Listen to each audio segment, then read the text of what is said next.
কি পূজার জন্য সোনার গয়না বানানো আমার জন্য কম ছিল? তারপর এসে জুটেছে তোমাদের ছোট্ট লিটিল গোল্ড। তার এই অক্টোবর মাসের 7 তারিখে হয়ে যাবে 3 বছর। তাকেও নাকি সোনার গয়না দিতে হবে। 7 করে মেয়ের নাম রেখেছিলাম গোল্ড। তাই বলে প্রত্যেক বছর বছর জন্মদিনে যে এরকম সোনার গয়না দিয়ে আমাকে খেসারত পূরণ করতে হবে ভাবতেই পারিনি। এই আমার জামাই টান দিয়ে কে পালালো রে? হ্যাঁ, এই যে পায়ের কাছে ঘুরঘুর করছে তোমাদের ছোট্ট লিটিল গোল্ড। ওকেও নাকি এই গলার হারটা গলায় ধরতে হবে এবং ও ফটো তুলবে। তোমাদের ভেতর থেকে অনেকে হয়তো অধীর আগ্রহে বসে রয়েছে এবছর লিটিল গোল্ডকে বার্থডেতে কি সারপ্রাইজ গোল্ড জুয়েলারি দিচ্ছি। দাঁড়াও বলছি। অ্যাকচুয়ালি আমার কাছে তোমরা তো জানো একটা গলার ক্রিস্টালের চিক ছিল। সেই চিকটা এতটাই ছোট ছিল, কি করবো ওটাকে ভেঙে চুরে নতুন করে বানিয়েছি। এই জাস্ট ধরো কয়েক মাস আগেকার। তো সেটার সাথেই এবছর ম্যাচিং করে একটা সীতাহার বানাবো।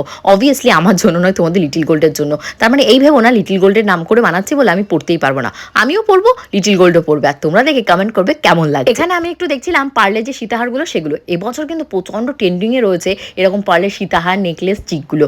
যদিও আমার কাছে 2-3টে আইটেম আছে, তো ভাবছিলাম একটু সেট বানিয়ে নিলে কেমন হয়। তারপরে ভাবলাম না এখন এই সমস্ত ফিজুল খরচা করার মতন টাকা আমার কাছে নেই। আমি ক্রিস্টালের সীতাহারটাই বানাতে দিয়েছি। আর তোমরা জানো এগুলো স্টার্টিং রেঞ্জ কত থেকে রয়েছে? গেস মাত্র 3 গ্রাম, 4 গ্রাম, 5 গ্রাম, যেমন ঘুরতে দেবে তেমন মিষ্টি হবে। তো আমি একটা অর্ডার দিয়ে দিয়েছি। আমার পছন্দ মতন ডিজাইনটা এক্ষুনি শেয়ার করতে পারছিলাম না, কারণ আমাকে যে সমস্ত ডিজাইনগুলো দেখিয়েছে না এগুলো আমি নিইনি। আমাকে তারপর ও বই খুলে দেখাচ্ছিল বইয়ের ভেতর থেকে কোনটা দেখবে। তারপর আমি বইয়ের ভেতর থেকে চয়েস করে একটা অর্ডার দিয়েছি। তো এখানে কিন্তু কিছু এক্সক্লুসিভ গোল্ড জুয়েলারি তোমাদেরকে দেখাচ্ছি। আমার প্রচণ্ড পছন্দ হচ্ছে। গলার এই যে দেখতে পাচ্ছ চোকারটা, এই চোকারটা এইগুলোও কিন্তু এবছর ট্রেন্ডিংয়ে রয়েছে।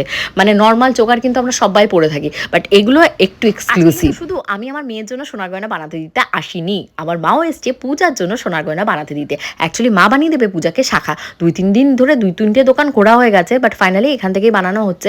তো তোমাদেরকে আমি চুপি বলে রেখে দিচ্ছি যে পূজা কেমন দিয়েছে। পূজা কিন্তু মুখ শাখা দিয়েছে। ডিজাইনটা এখনো সিলেক্ট করে পাঠানো হয়নি, পাঠালে সেটাও চুপি তোমাদের সাথে শেয়ার করে দেবো। সেটা যদি দেখতে চাও তাহলে আমার page Priyanka's time story, Priyanka food and family, Priyanka Shah profile and Priyanka's time story আরও একটা পেজ অবশ্যই ফলো করে দিও। আমার কিন্তু ইউটিউবে একটা চ্যানেল আছে যেখানে কিন্তু প্রায় তোমাদের ভালোবাসায় 2 মিলিয়ন ফলোয়ার্স হতে। পূজাকে দেখলেই এখন আমার প্রচন্ড ভয় লাগছে, কারণ শাখা পলা দুটোই যেহেতু আমার কাছ থেকে নেবে না বলে ক্যান্সেল করে দিয়েছে। আমার তো প্রচন্ড ভয় লাগছে বিয়েতে আমাকে না বয়কট করে ক্যান্সেল করে দেয়। আসার পর থেকে খালি বলছে এটা দেখাও, ওটা দেখাও, সেটা দেখাও, এটা কত গ্রাম, ওটা কত গ্রাম। আরে নেবে তো শুধু শাখা দেখলেই হয়, হাজার একটা জিনিস দেখার কি দরকার ওর? ফালতু আমার টাইমটাকে নষ্ট করায়। ঘন্টা দেড়েক আগে যখন বাড়ি থেকে বেরিয়েছি তখনও কিন্তু ওকে ইনফর্ম করেছি যে আমরা বেরিয়ে যাচ্ছি, তুই বেরো।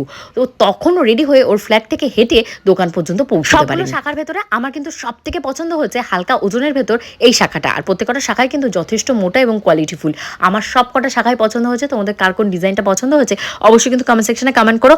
আর দেখো ফাইনালি যে জিনিসটা দেখে আমার প্রচন্ড ভালো লেগে, সেটা হলো পূজার হাতের ওই যে ব্রেসলেটটা। ওটা মাত্র রয়েছে 20 গ্রাম।